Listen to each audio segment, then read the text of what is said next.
A partir de agora, a Rádio Imperial passa a apresentar Nós Servimos, um programa com a produção e direção do Lions Clube Quitandinha.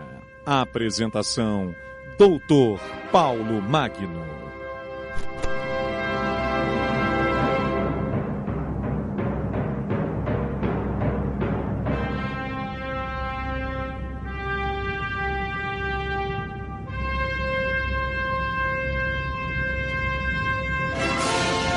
Bom dia, ouvintes da nossa Rádio Imperial. Aqui estamos mais uma vez com o nosso programa Nós Servimos, sob a chancela do Lions Clube Petrópolis Quitandinha.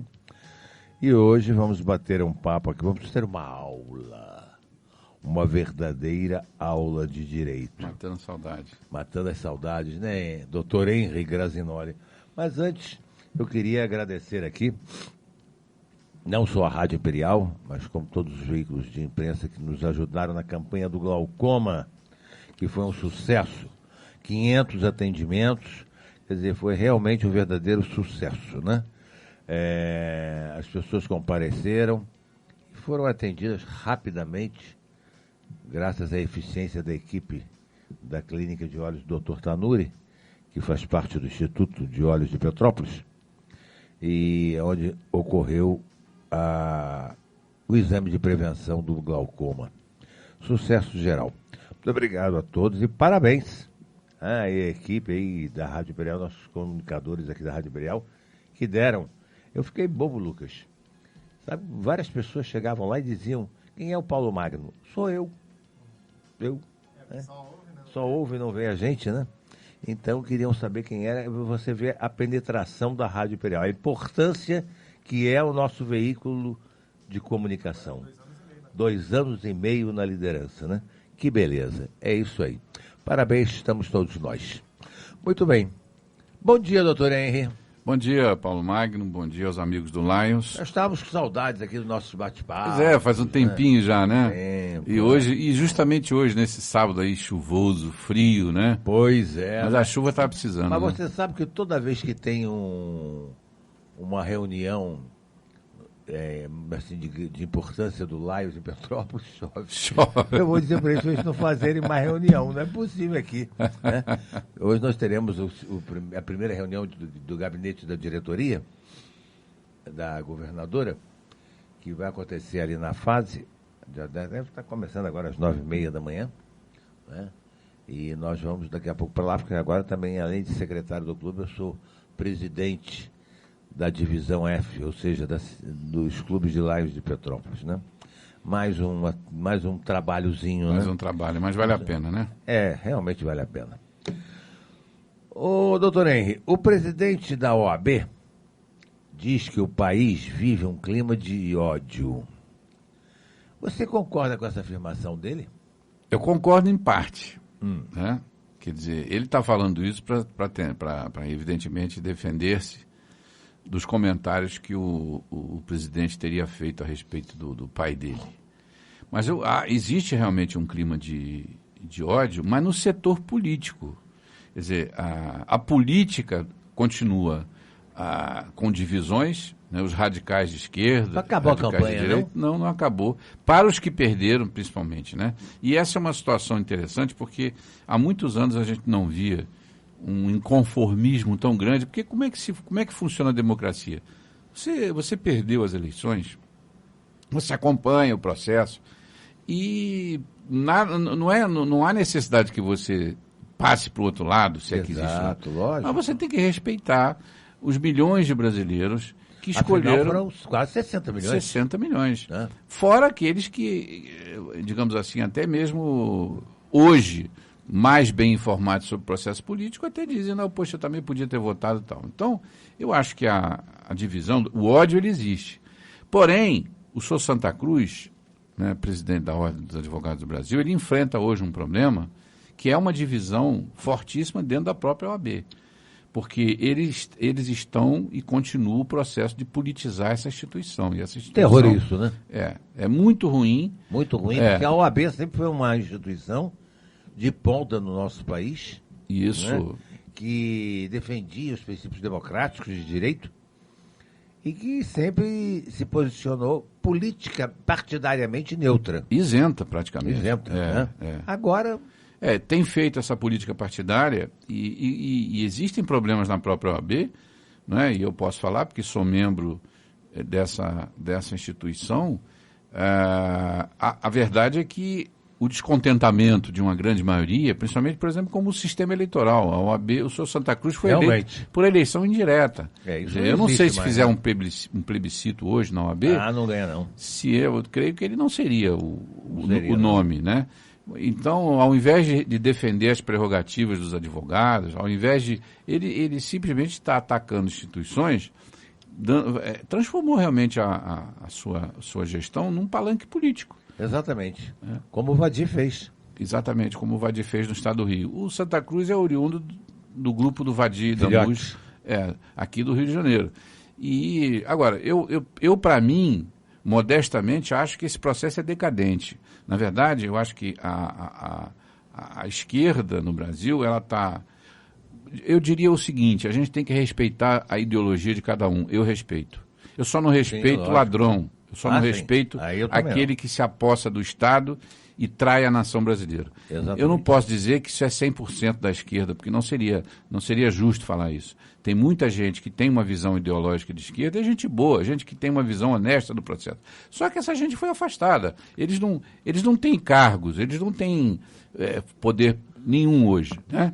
Eles até mesmo por si só procuravam se afastar, né? Exatamente. Então, quer dizer, essa pseudo-esquerda que se apresenta hoje no Brasil, ela é defendida por pessoas que não têm, não têm moral, não têm estofo, não têm capacidade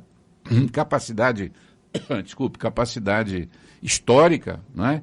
Para defender esses princípios. E a gente sabe muito bem que o socialismo ele está em queda no mundo todo. Quer dizer, a humanidade, de um modo geral, ela está procurando outras alternativas. A própria Inglaterra hoje elege um conservador. Exatamente. Quer dizer, o que o povo quer na realidade? O povo quer um Estado honesto, o povo quer um Estado que trabalhe para a população e não o contrário. Né? Um Estado mínimo, uma economia que funciona, porque nós precisamos de empregos, nós precisamos de riqueza, nós precisamos viver bem. Esse é que é o processo. E essa gente fica defendendo ideologias e discutindo questões que já foram, inclusive, sepultadas pela história. Discutindo o sexo dos anjos, né? Exatamente. É um absurdo. Então, claro que isso acirra o ódio, porque contra toda ação sempre há uma reação, né? Então, e quem fala o que quer, geralmente ouve o que não quer. Ouve o que não quer, evidentemente. Quer dizer, tá muito toda ação difícil. Tem uma reação, isso é patente. Exatamente. O presidente, eu acho que as pessoas estão esquecendo da instituição presidente da República e estão partindo de uma agressão pessoal. Agora, a gente tem que reconhecer também, nesse contexto, Paulo, que o presidente, por ser uma pessoa simples, um sujeito que não tem... Ele não tem o chamado rabo preso com ninguém, vamos dizer assim, né? Pelo menos aparentemente não tem.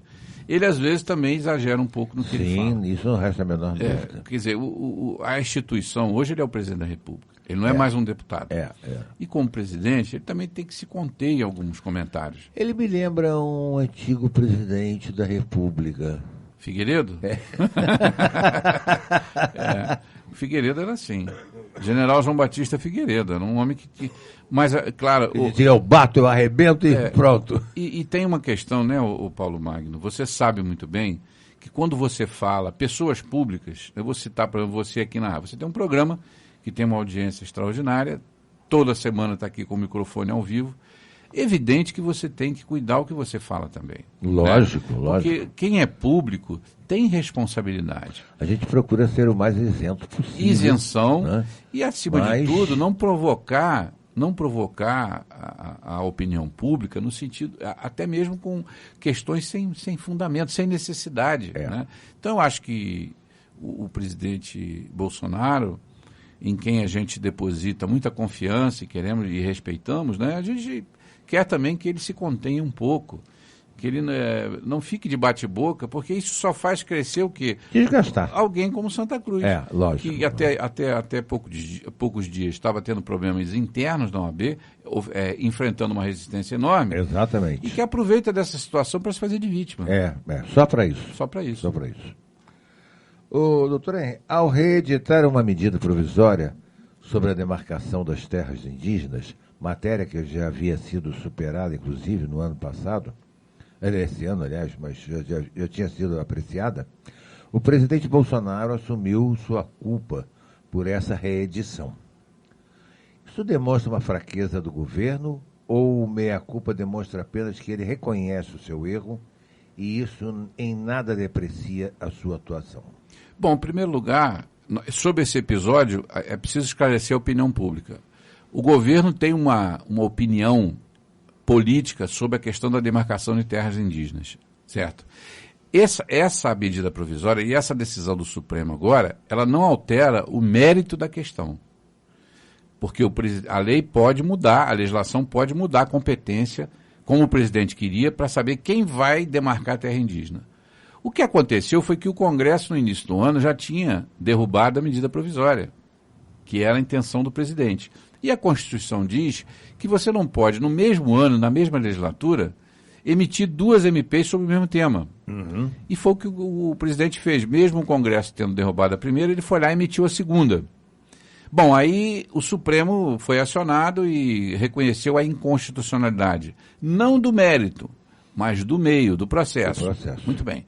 Ou seja, por ele ter apresentado pela segunda vez da mesma legislatura. Isso, né? Tanto que se ele apresentar em janeiro do ano que vem, a história é outra. O Congresso vai ter que discutir novamente. Uhum. Muito bem. Só que tem um detalhe. O presidente reconheceu uma falha, dizendo, erramos porque não podia ter editado mais uma medida provisória. Agora, isso demonstra que o estilo Bolsonaro, ele é assim mesmo, ele reconhece quando erra, ele volta atrás, ele já voltou atrás em várias coisas que pensou em fazer, ele ouve as pessoas. Eu acho isso muito bom.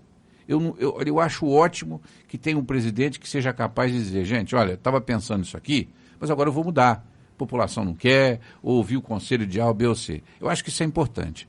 Agora, desculpem, mas eu não acho que foi um erro, porque a presidência da República, com toda a assessoria que tem, o gabinete da Casa Civil, não deveria a assessoria ter. Jurídica, tem pessoas altamente qualificadas, inclusive concursados, juristas lá dentro.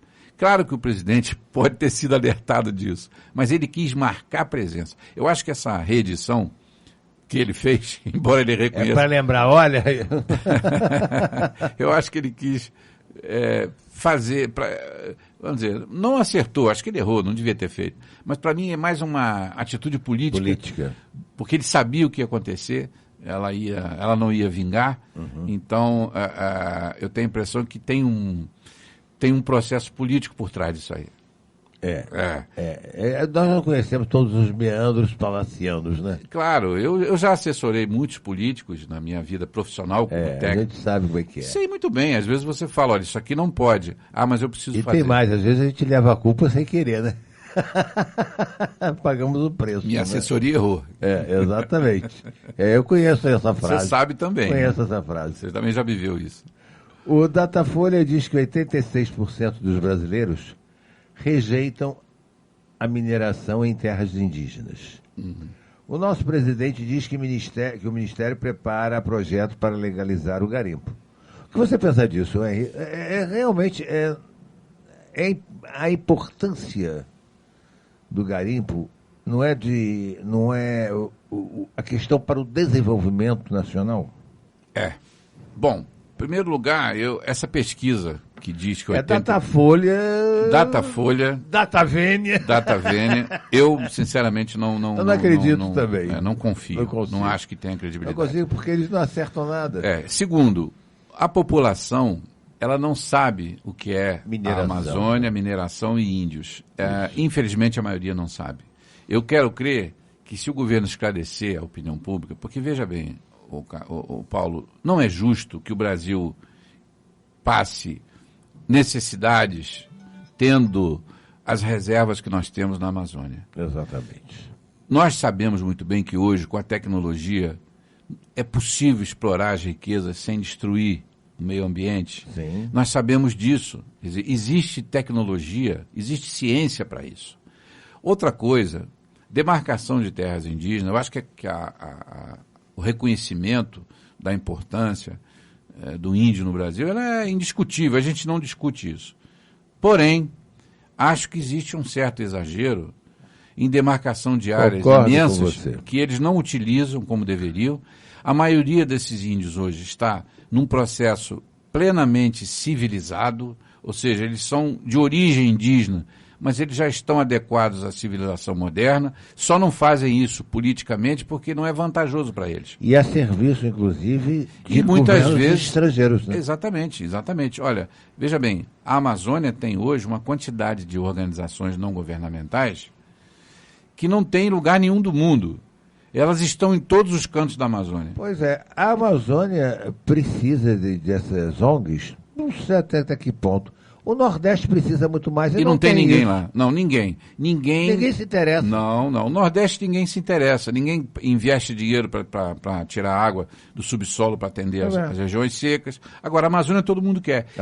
Sim. E querem, nós sabemos por quê. Não é por causa de índio. Não. Ninguém está preocupado com o índio brasileiro. Os norte-americanos dizimaram os deles. Dizimaram os deles. Não é? Quer dizer, então isso aí é uma brincadeira. Eu acho que essa pesquisa, repito, eu não acredito, não presto solidariedade a esse resultado.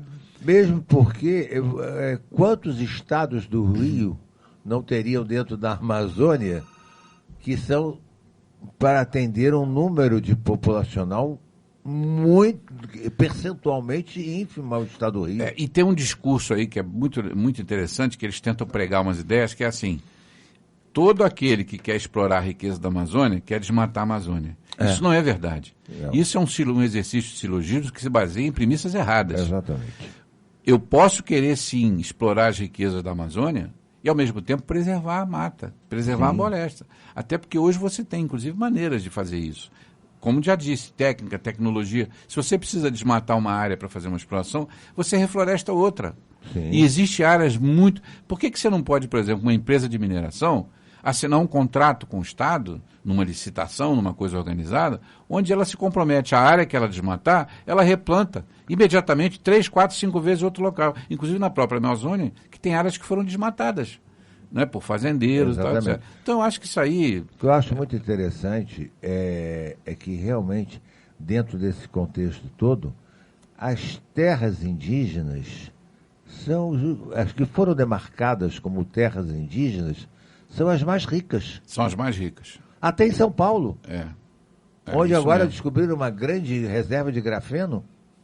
Né? O grafeno é de uma importância importantíssimo, né? Muito grande. Quer dizer, terra indígena. Como é que pode um troço desse? Coincidência? Coincidência. E você vê o seguinte... Mas é coincidência mesmo? Não é. Claro que não é. Alguma coisa tem por trás disso, né? Tem, evidentemente. Isso é direcionado principalmente por quem já sabia disso. Porque, infelizmente, muitos políticos brasileiros, ao longo dos últimos anos, foram influenciados por pessoas que conhecem aquilo lá e direcionaram o pensamento político. Porque, por exemplo, muita gente que legislou a favor de reservas, estendendo tanto essas áreas, sequer foi à Amazônia. Tem político aí que nunca foi lá, você nem sabe. Nem sabe onde fica no mapa. Não, mas aí alguém foi no ouvido, buzinou alguma coisa. Agora, pergunta se os governos da Europa, se os governos norte-americanos não conhecem a Amazônia. Conhecem muito bem. De trás para frente, gente para trás. E tem certeza que o medo deles, o receio deles é que o Brasil, decole. Ao explorar essas riquezas, passe a comandar tudo. Exatamente. E quem quer isso? Exatamente. Eles têm medo disso. Né? Morrem de medo disso. Eu sempre disse, gente, quando o pessoal fala, o petróleo da Venezuela, eu digo, gente, vamos com calma. Não é possível que Deus tenha dito assim, aqui passa a fronteira do Brasil, então daqui para cá é Venezuela, aí tem petróleo, daqui para cá não tem porque é Brasil. Não é por aí. É absurdo esse raciocínio. Não é por aí. E já está comprovado que a maior parte da bacia petrolífera da Venezuela está dentro do território brasileiro. Exatamente. A de gás principalmente. Exatamente. Quer dizer, é um absurdo, né? É uma matéria que o Brasil vai ter que discutir nos próximos anos, porque o governo está propondo essa discussão. Pela primeira vez a gente vê uma proposta clara. Não é novidade, porque o presidente anunciou, durante a campanha ele já falou isso, quer dizer, a vantagem, se é que isso é uma vantagem, mas a vantagem do atual governo brasileiro é que durante a campanha, o que ele está fazendo agora, ele anunciou durante a campanha. Exato, ninguém pode dizer que foi enganado. Não tem novidade. Tem novidade. Pelo menos diante dos eleitores dele, mas mesmo assim, até mesmo aqueles que não votaram com esse governo, sabiam exatamente qual era a proposta. Exatamente. E ele está seguindo à risca o que ele prometeu, né? Então, eu creio que essa discussão agora vai ter que ser feita no Congresso Nacional. Infelizmente, a gente percebe que o Congresso ainda está defeituoso. Sim, né? sim, muito. Falta ainda uns ajustes lá. Muitos deputados foram eleitos nessa onda Bolsonaro aí. Exato. Mas são pessoas que já demonstraram não têm condições de debater temas relevantes para o Brasil, pelo menos ainda não. Exato. E isso é um problema. Isso aí vai ser um problema, né? Sério. Mas a gente espera que nos próximos anos... Também eu acho que essa discussão não é uma discussão para encerrar em 1, 2, 3 anos, não. Isso demora. Isso é debate por uma década. Não resta dúvida. Apesar de todo o esforço da França e da Alemanha em quererem criar problemas para o Brasil. Abafar isso. Né? O doutor Henry, movimentos da Dodge, que é justamente a nossa procuradora-geral, doutora Dodge, Raquel Dodge, para ser reconduzida ao cargo, dividem procuradores. A atual procuradora não se candidatou e ficou fora da lista tríplice formada por Mário Bonsaglia, Luísa Frischheisen e Blau Adolou. Deltan Dallagnol teria vaga nessa lista? Bom, a gente tem que, para falar isso rapidamente, né, a gente tem que fazer um retrospecto do que é o Ministério Público para a população brasileira e o que era, o que é hoje. Né? Nós, depois do processo do Mensalão, que resultou na Lava Jato, e tudo isso que a gente já sabe, a grande massa brasileira passou a conhecer o papel dos promotores, dos procuradores, do Ministério Público. Era uma coisa que as pessoas conheciam, mas não tinha assim, uma noção da sua importância, né? Exatamente. Bom, ao longo dos últimos anos, essa instituição demonstrou a sua importância e agiu, a meu ver, da melhor forma possível, defendendo a aplicação da lei, não é? E os interesses da população brasileira que estão consagrados na Constituição e no sistema legal. Então, o Ministério Público é uma organização, é uma entidade que hoje tem o respeito da população e tem que ter mesmo. Então, aí, tranquilo. A segunda coisa, já com relação à eleição do próximo Procurador-Geral da República, a Raquel Dodge é a atual procuradora, e você cita o Dallagnol, que agora está aí nessa disputa aí dos hackers que hackearam as conversas dele com o Moro e tal. Eu até queria pedir uma abertura aqui, se você me permite, para fazer repetir um comentário que ontem o ministro do Supremo, Luiz Roberto Barroso, fez numa palestra que ele deu sobre esse negócio dos hackers, essa discussão sobre Moro e sobre a Justiça e o Ministério Público. Ele disse o seguinte, abre aspas, eu não compreendo esse estardalhaço todo diante de revelações de conversas que não comprometem e não mudam o fato de que a Petrobras foi assaltada e que o Brasil foi roubado nos últimos anos, conversas que não comprometem o processo, que não alteram o mérito da questão de forma nenhuma, mas que, a meu ver, segundo ele, incomodam sim outras pessoas cujas conversas ainda não foram reveladas. Né? Bom, eu acho que o Dallagnol seria muito cedo para ele ser Procurador-Geral da República. Né? Ele já provou que é um promotor dedicado, é um homem trabalhador, mas seria cedo para ele ocupar esse cargo e o momento político não é bom. Eu modestamente acho que o presidente vai escolher um dos 3 daquela lista, porque a senhora Raquel Dodge, a quem respeito muito também, ela tem dado umas pisadas na bola. Ela não demonstrou uma liderança que eu acho que o Procurador-Geral da República tem que ter. Principalmente dentro do Supremo Tribunal Federal, né, nos tribunais superiores. Eu acho que ela deixou a desejar. Ela foi fraca na defesa das prerrogativas do MP, ela tinha que ter defendido com mais veemência a independência, não é? Só se pronunciou quando foi chamada formalmente, ou seja, ela se omitiu um pouco dessa discussão. Eu acho que ela ficou assustada, porque ela não imaginou que o cargo que ela ocupa, que ela ocuparia, teria um chamamento político como teve agora, porque nós estamos diante de uma situação política, não é jurídica, não. Lógico. Não é? Mas vamos afastar o Dallagnol. E aí você tem o princípio que graças a Deus, a Constituição consagrou, que é o princípio da inamovibilidade, que dá aos procuradores e aos promotores a sua independência. É preciso que eles tenham mesmo. Sim. Não que eles acertem o tempo todo, eles também erram. E erram muito. Mas eles têm que ter independência para agir. Não é resta isso? a menor dúvida. Então eu tenho a impressão que o presidente vai escolher alguém dessa lista aí, quero crer. Aliás, o Barroso tem sido uma grata surpresa, né? Muito o ministro bom, Barroso. muito bom, mas ele representa uma corrente dentro do Supremo. Tem outros que estão alinhados com ele. Porque se você vê quem tá discutindo essas conversas, quem está se deliciando com isso, quem são os ministros? São os mesmos de sempre. Exatamente. 3 ou 4 ali que... Que deixa pra lá. Ô, Lucas, vamos faturar? A gente volta já para o segundo bloco. Estamos apresentando Nós Servimos, um programa do Lions Clube Quitandinha e a apresentação de Dr. Paulo Magno. Pois é, ouvintes da nossa Rádio Imperial, aqui estamos para o segundo bloco do nosso programa, hoje batendo um papo aqui com o Dr. Henry Grazinoli, hoje nosso companheiro Leão também lá do Lions Quitandinha, não é, doutor Henry? Muita honra, né? Para nós também. Antes da gente prosseguir aqui com o nosso papo, como o Brasil tem feito bonito aí nesses Jogos Pan-Americanos, né? Medalhas de ouro aí que estão nascendo assim para pessoas, para modalidades que a gente jamais pensou que a gente fosse conseguir, né? Muito legal. O país retoma sua posição nas Américas. Exatamente. Né? Retomar, reafirmar, né? A posição de potência. Exato. Esse somos, país, né? É o que eu digo, gente. Se for levado a sério, nossa, ninguém segura isso aqui. Não. Paraíso, né? É, realmente. Bom, doutor Henrique, voltando ao nosso papo aqui, o ministro Marco Aurélio diz ser inconcebível o procurador Dallagnol investigar ministro do Supremo Tribunal Federal. O ministro do Supremo Tribunal Federal está acima de qualquer investigação? Não está acima, não.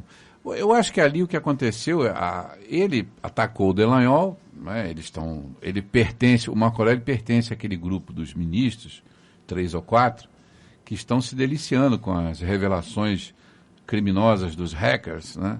Eles estão achando o máximo. E ele quando disse... Até sair as dele, né? Vamos ver o que vai pegar. Vamos ver o que vem aí. Exatamente. Mas ele, com todo respeito ao ministro Marco Aurélio, eu acho que ele tem uma defesa para esse pronunciamento. A defesa para esse pronunciamento é que o Dallagnol está numa esfera, numa hierarquia no Ministério Público, que não seria ele a investigar. Se tivesse uma investigação, teria que ser a Procuradoria-Geral da República. É o que nós falamos anteriormente, né? E a Procuradoria-Geral da República, ela... A procuradora, principalmente a atual, ela não quer encrenca. Já percebemos que a Raquel Dodge, ela não quer confusão. Ela quer exercer o cargo dela na paz. Agora, o Brasil, falar em paz política atualmente é meio difícil, meio né? difícil. Meio complicado. Ela vem de carreira, ela é uma burocrata de carreira, uma pessoa competente. Aliás, a cara dela já é de burocrata, né? É uma burocrata, assim... exatamente. Eu acho que ela podia, que por falta dessa situação, agora, veja bem, não está escrito em lugar nenhum que o MP não possa investigar, até porque é atribuição do MP. E outra coisa, o Dallagnol, nesse processo de investigação, eles estavam investigando outras coisas. E aí surgiram ligações, porque nós dissemos... extraterrestres. Exatamente. Ligações com setores, e eu não quero dizer que seja com o Marco Aurélio Mello, não é o caso, não estou dizendo que seja ele, sim, mas que nós sabemos que existem, que a possibilidade de existir ligações também das empresas corruptas com membros de outros poderes, como o Judiciário. Ora, pelo amor de Deus, o Judiciário não é nenhuma Vestal, né, não, longe disso. Nós temos problemas lá também. Aliás, hoje eu acho que dos 3 poderes, pela responsabilidade que pesa, ou pelo ônus que pesa sobre o judiciário, é o que tem mais problema. Tem problemas, e olha, outra coisa, causados principalmente pela postura do Supremo. Exatamente. Porque a gente sabe que no segundo grau, nos estados, né, os juízes que atuam no primeiro grau, a gente tem muita gente preocupada, porque o Supremo, embora ele seja o órgão máximo da justiça brasileira, ele não representa o judiciário brasileiro. Não. Os juízes são independentes. Então, o povo está se ficando revoltado com decisões. Ontem o Marco Aurélio deu mais uma decisão polêmica, né? Concedeu habeas corpus para aquele traficante que é o assassino do Tim Lopes. Pois é. O habeas corpus foi dado ontem. Quer dizer, a população, existem decisões do Supremo que estão desagradando. Mas o Supremo não representa o todo do judiciário brasileiro. Não, né? E que cria jurisprudências, às vezes, que arrepiam. Arrepiam. Né? Exatamente. A própria lei. Eu esqueci até o nome aqui desse traficante, Elias Maluco, o apelido dele é Elias Maluco, quer dizer, obteve um habeas corpus ontem. Mas no processo em si, tá bom, vamos analisar a questão processual, é outra coisa, mas vem aí, tem todo um environment. Nós já vimos o Supremo decidir diferentemente, porque o direito, muitas vezes, ele permite interpretações dessa forma. Existe a expressão mutatis mutandis? Mutatis mutandis, quer dizer, há um certo... E aí a gente, como a sua pergunta traz exatamente essa visão de como o Supremo é visto pela população, a gente tem que reconhecer que a população não vê bem esse hoje, órgão. Principalmente, não vê com bons olhos, não confia. Não, pelas mídias sociais a gente vê o ataque ao judiciário, é até assustador. Exatamente. Porque o judiciário é uma instituição que tem que sobrenadar aos outros poderes. Não, e o povo brasileiro, vamos reconhecer, tem a tradição de respeitar as decisões judiciais. Nós não temos, lei tradição. Para cumprir. Não há, as decisões judiciais no Brasil são respeitadas. Agora, o fato dela ser respeitada não significa dizer que a pessoa está satisfeita com os fundamentos dela e com o resultado dela, que é um processo diferente. Que muitas das vezes são desvirtuados, como foi o caso do impeachment. E Paulo, quando um juiz se envolve no processo político, exato. Quando ele profere, ele está sujeito a chuvas e trovoadas. Exatamente. Foi o caso do seu ministro Ricardo Lewandowski. Exatamente. Né? Exatamente. Com aquele caso do impeachment. Aquilo ali foi uma aberração. Né? Quer dizer, como é que você permite a cassação de um mandato e não suspende os direitos políticos? Uma coisa está... Ficava implícita na outra pela própria lei. Justiça, pelo próprio corpo da lei. Justiça que tem suspendido direito político aí de político que errou num processo de 10 mil reais numa prefeitura. Quer dizer, então, o sujeito faz o que fez a Dilma e não tem o direito político suspenso. Realmente. E o sujeito que errou num processo de 10 mil reais perde. Então, há uma dissonância aí enorme. Total.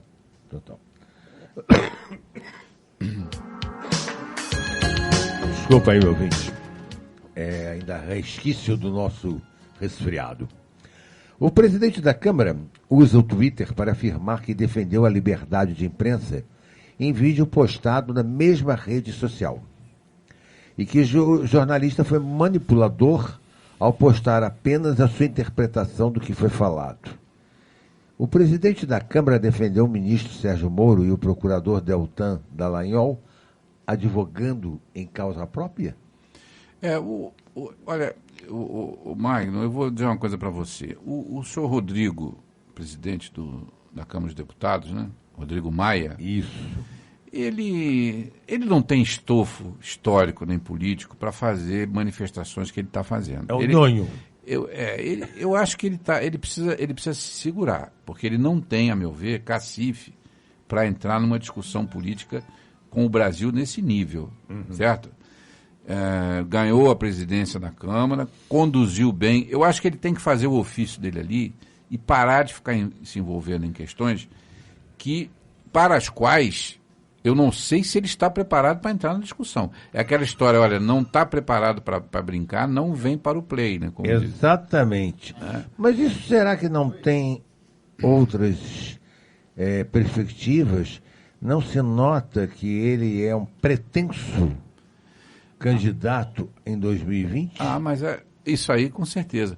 A política tem uma coisa engraçada, né? toda vez que o processo político vai mal, que os líderes políticos perdem credibilidade, né, como aconteceu ano passado, enfim, com a esquerda, com o PT, depois com o Temer, sempre aparece aquele que acha que pode ocupar o lugar. Né? Em Petrópolis está assim. Quer dizer, a gente já viu aí mais de 20 candidatos à prefeitura. Realmente, está assustador. Está assustador. Agora, uma coisa, tudo bem, o direito de querer ser e de se lançar, todo cidadão tem. Né? E eu acho que o Rodrigo também está achando que ele pode ser presidente do Brasil. Ele tem o direito de achar isso. Mas a cidadania, de um modo geral, tem o direito de achar que não. Eu acho que ele devia primeiro fazer o trabalho dentro do Congresso, aprovar as reformas. Outra coisa, ele disse recentemente uma coisa que eu não gostei, porque ele disse assim, aprovamos, ele quer demonstrar uma independência no Congresso que nunca existiu e que só está acontecendo hoje graças à eleição do presidente Bolsonaro. Nós temos que reconhecer isso. E talvez até querendo se vangloriar de fatos Exatamente. Cujo resultado não foi ele que oferiu. Eles estão lá há anos, por que não fizeram as reformas antes? Por que não enfrentaram os governos anteriores? Agora ele está fazendo e está dizendo que o trabalho é dele. Não. A opinião pública forçou, através da eleição de muita gente, inclusive, que foi para o Congresso graças ao movimento bolsonarista, vamos chamar assim, né, essa onda Bolsonaro. E as idas para a rua também. Então, calma lá, gente. Vamos ter calma. Senhor presidente da Câmara, Rodrigo Maia, calma, devagar com andor, porque esse santo aí é de barro, hein? E se cair, quebra. Não tem jeito. Doutor Henry, a deputada estadual por São Paulo, Janaína Pascoal, assinou pedido de impeachment contra o presidente Dias Toffoli do Supremo Tribunal Federal, baseada na decisão de que o Toffoli em suspender as investigações iniciadas a partir do compartilhamento de dados bancários cedidos pelo COAF e pela Polícia Federal. Até que ponto você concorda com a necessidade da Justiça intervir antes da quebra de sigilos pelo COAF e pela Polícia Federal? Eu acho que há uma precipitação da deputada aí. Nós não estamos defendendo Toffoli, até porque acho que ele pertence àquele grupo de ministros que a população está com o pé atrás. Mas a gente tem que defender o processo institucional como ele se dá. Acho que ela precipitou, porque tem que haver uma investigação. Eu acho que você, para decretar o impeachment, o Senado é que julga isso, né? O Senado é que julga o impeachment, o eventual impeachment no ministro do Supremo. Tem que haver uma investigação. A opinião pública tem que ser esclarecida do que está acontecendo, certo? Mostrar provas, documentos, ou seja, há uma precipitação. É necessária a intervenção judicial para que possa ser quebrado o sigilo. Em outras palavras, seria isso. Tem que ter. Então, tem que ter uma investigação. Estava com a razão, o Flávio Bolsonaro? Estava com a razão. Quer dizer, você não pode, veja bem, sigilo bancário pertence à categoria família dos direitos fundamentais. Cláusula pétrea da Constituição. Sigilo, a preservação da privacidade da pessoa. Agora, por isso, a única autoridade no Brasil que tem o direito constitucional de quebrar, de excepcionar a prática de um direito fundamental são os juízes, é o Poder Judiciário. Então, o MP investiga, mas há um limite para essa investigação. Isso nós temos que respeitar, porque amanhã é você, sou eu, é todo mundo. Não. Um juiz preside, no momento ele é chamado em determinado momento do inquérito, e aí o promotor pede lá, Excelência, por isso, queremos que Vossa Excelência autorize a quebra do sigilo. E a quebra do sigilo nesse caso aí, ela é só para o juiz e a investigação, ela não é sequer para a terceira. Essa quebra de sigilo aí não é pública. Pois é, como que essas quebras de sigilo têm se tornado públicas? Não, aí são as chamadas... O direito da imprensa de divulgar informações que recebe. Eu não sei... a gente teria que discutir isso num programa. Eu acho que cabe uma discussão sobre liberdade de imprensa, para saber se a imprensa não tem um limite, se divulgar uma informação que é decorrente de um ato ilícito, se isso é bom ou não para o país. se isso... E muitas das vezes até falsamente. E às vezes falsa, manipulada, porque você não tem... Você sabe qual é a fonte, mas você não tem como investigar a fonte. Porque tudo a vírgula é uma coisa horrorosa. Por exemplo... Você colocou a vírgula no lugar errado... O jornalista, vocês aqui, vocês são jornalistas, né? Nós estamos num órgão... a Rádio Imperial é um órgão que tem uma audiência, líder de audiência. Será que o jornalista não tem que... quando ele toma conhecimento da prática de um crime, ele como cidadão comum, ele não tem o dever de denunciar o crime? Sim. Quer dizer, só Sim. em nome da liberdade de imprensa, eu então sei que você matou fulano para obter esse documento, eu divulgo o documento e esqueço que você cometeu um assassinato? Não é por aí, né? Eu acho que nós temos que ver isso aí. Temos que discutir essa questão. Porque não conheço na Constituição brasileira, Paulo e ouvintes da Rádio Imperial, modestamente como constitucionalista que sou e praticante há 30 anos do direito constitucional, eu não consigo enxergar nenhum direito absoluto na Constituição. Todos são relativos. Todos. Inclusive os direitos fundamentais, que podem ser excepcionados pela decisão de um juiz. Não é isso? Perfeitamente. Doutor Henry, o ministro Sérgio Moro defende a deportação sumária, afirmando que nossa legislação é muito falha. Você concorda com isso? Bom, eu não concordo. Eu não concordo. Sob o ponto de vista técnico, eu achei que ele exagerou um pouco no decreto. Medida. No decreto. Na verdade, não foi um decreto, foi esqueci o nome agora do ato que ele praticou, ato administrativo. Eu acho que há um certo exagero ali.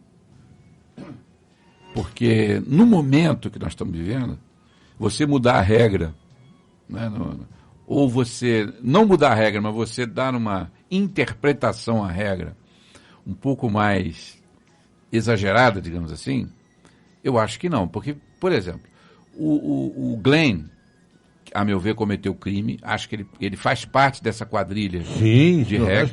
Praticou crimes violentíssimos, muito perigosos para a sociedade brasileira, muito, muito danosos para a sociedade brasileira. Mas ele tem direito ao devido processo legal, mesmo sendo estrangeiro.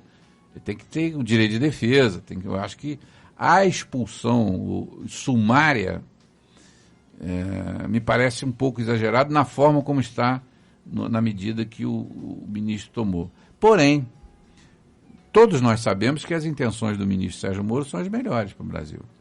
Eu acho que nós não temos como hoje duvidar da idoneidade desse homem. De jeito nenhum. Não há possibilidade de fazer isso. Agora, acho que houve um certo exagero aí na condução. O documento, a interpretação acelera um pouco o processo. Né? Em ele ter filhos adotados brasileiros, isso a Constituição não garantiria a residência no Brasil? Há uma garantia, sim. Ele tem algumas prerrogativas como cidadão estrangeiro aqui, mas ela é relativa, como disse você, ela não é absoluta. Uhum. Né? Por exemplo, a prática... quer saber de uma coisa, doutor Henry? Eu botava para fora Você mesmo, era pela expulsão sumária. Eu sou. A Polícia Federal deverá imputar ao hacker, já que nós já havíamos falado dele anteriormente, Walter Delgatti Neto, que é o vermelho, né? Esse vermelho, é o vermelho. Né? A cor já diz tudo. Os crimes de interceptação da comunicação e invasão de dispositivos de informática. E cada conta do aplicativo Telegram por eles é invadido desde março desse ano, segundo fontes noticiosas. A partir desse entendimento, Delgatti pode ser punido com mais de 70 anos de prisão só pelos crimes confessados até o momento. A fazer companhia ao ex-governador. Ex-presidente. E ao ex-presidente também. Qual a sua visão jurídica sobre isso? É verdade. Você faz um comentário correto. Se ele for processado, julgado e condenado pela quantia, porque cada interceptação representa um crime. Né? Então, se ele interceptou 1.000, dizem que ele interceptou cerca de 1.000 telefones. Né? Então, esse sujeito não sai da cadeia mais se ele for condenado. Mesmo ficando, porque no Brasil o limite... O limite não são 30 anos? 30 anos. Ele só vai ficar preso 30 anos. Isso não teria que mudar também? Porque um rapaz que comete um crime aos 18 anos, ele é maior de idade, portanto, ele é ele pode ser punido. Né? Ele não é mais imputável, ele tem direito a receber a sua pena. Pega 25 anos, 20 anos de cadeia, porque se ele for bonzinho, tem redução de 1/3 da pena. Foi condenado a 300 anos, mas pega só 30 e sai com 20 anos de cadeia, sai aí com os 38, 40 anos e vai cometer crime de novo, porque está novo ainda para fazer. A diferença, você tem razão na tua observação, é isso mesmo que tem acontecido. O sistema nosso precisa ser revisto, tá? Tem um problema. Agora, por exemplo, quando o indivíduo tem muitas condenações, quando ele passa a ser reincidente, ele vai perdendo a condição de fazer a progressão. Sim, então, por exemplo, tem o agravamento da pena. Se o cara for condenado, por exemplo, em 30, 40 processos, muito provavelmente ele vai ficar aos 30 anos. Agora, tem razão, se ele tiver 18, com 50 ele está livre. E já sai melhor do que ele entrou, porque aí sim, tem uma escola lá aí está formado, pós-graduado, doutorado. Doutorado em malandragem. Mas eu acho que... é verdade, cara. Esses hackers têm que ser exemplarmente punidos. Eles têm que ser exemplarmente punidos. É um absurdo isso, não foi? Não, um absurdo. Agora, tem uma curiosidade pairando no ar aí. O que será que contém as outras 999 Eu queria muito saber. O povo quer saber. O povo quer saber. O que conversavam. Garanto que não tem nenhum do povo ali interceptado. Não tem, a população não foi. Não, o povo cidadão comum. Eu estou tranquilo. O trabalhador, você tem não. Nada com isso. Tem nada com isso. Agora, as autoridades, né? O que será que aconteceu? Deve ter gente tremendo na base. Pensa bem, aquelas conversas.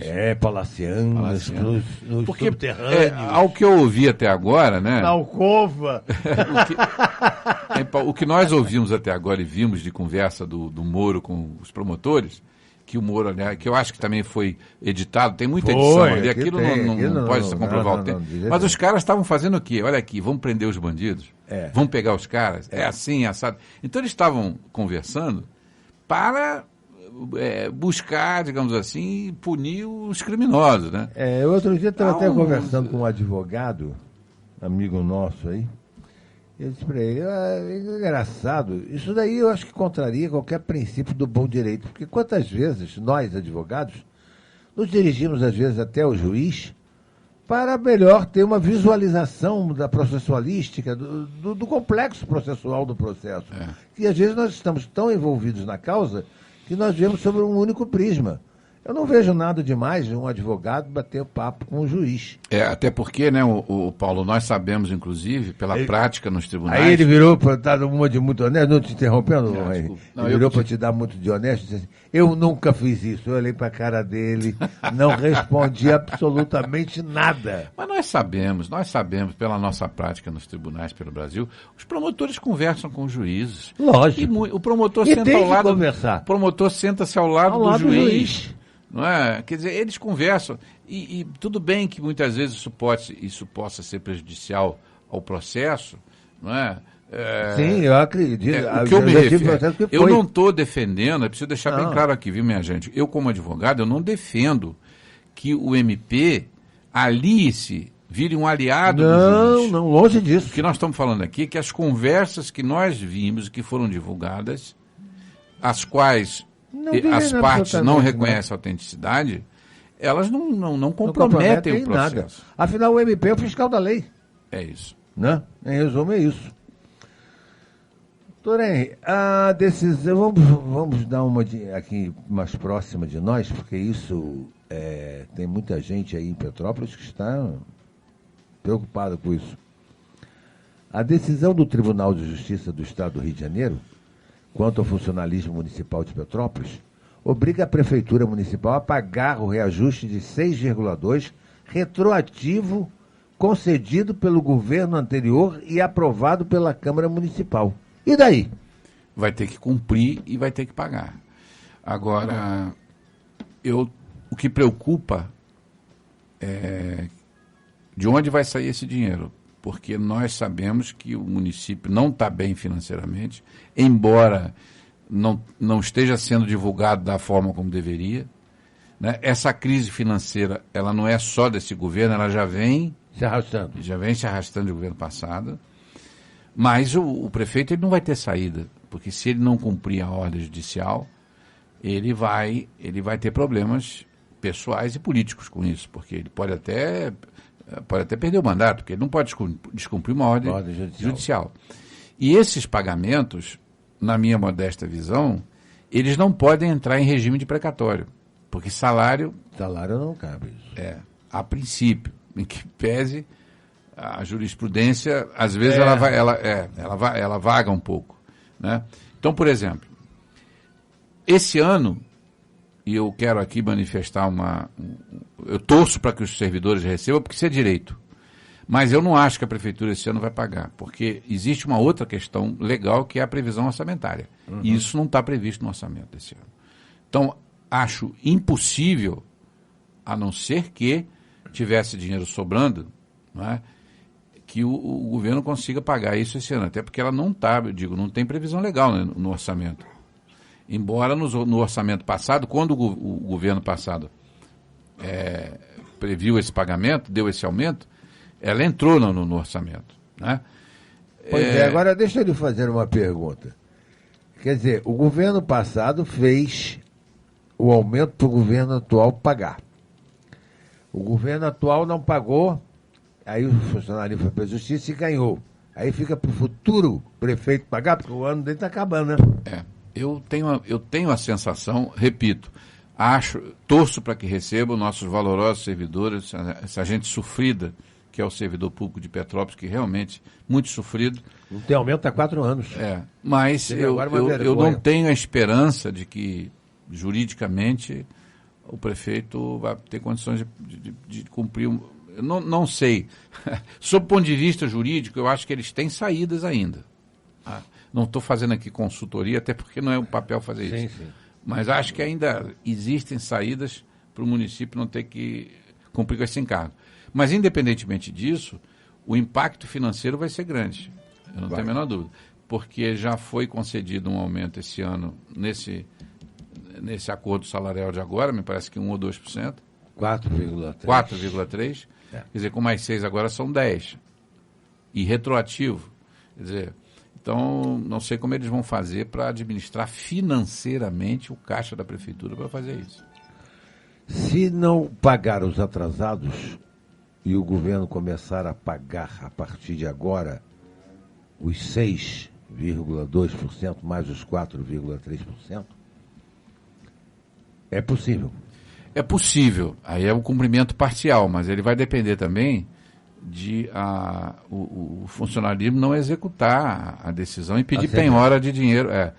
Eu penso que para fazer assim, ele teria que fazer um acordo com os servidores. Olha, eu vou pagar... eu já estou dando até uma dica aqui.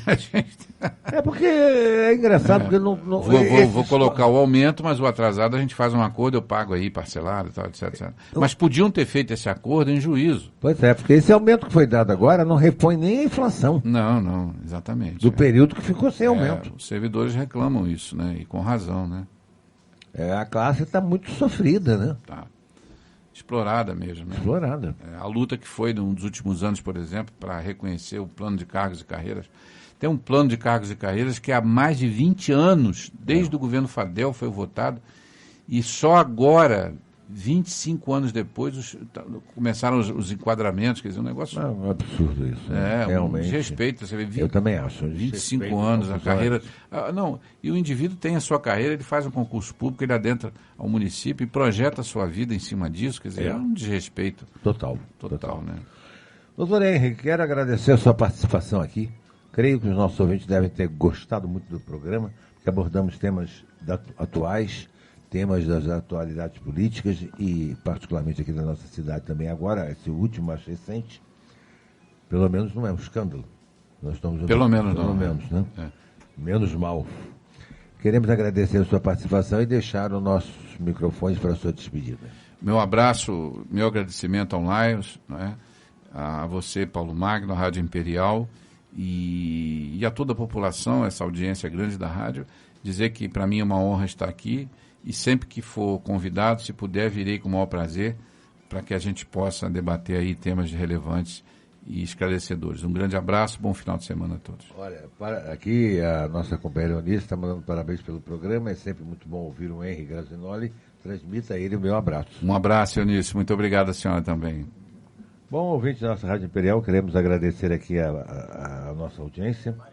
Marilene, da Rua Tereza, Zenido Morém, Nair do Valparaíso, Amaro Félix da Nelson CF, e a Célia 13 de Maio. a Célia da 13 de Maio, isso sem contar aos nossos ouvintes assíduos que não ligam, não, que é a Olivia Wendlin, a Conceição, que agora está em Minas, mas escuta o nosso programa lá em Minas. Ligou cedo? Olha aí, tá vendo? Um abraço aí, Conceição. A gente não esquece de você, não. O nosso carinho aí. O Zé Roberto Gabrich, né, que está sempre aí no ar, nos prestigiando com a sua audiência. Ao Marcos e a Elizabeth Greibner.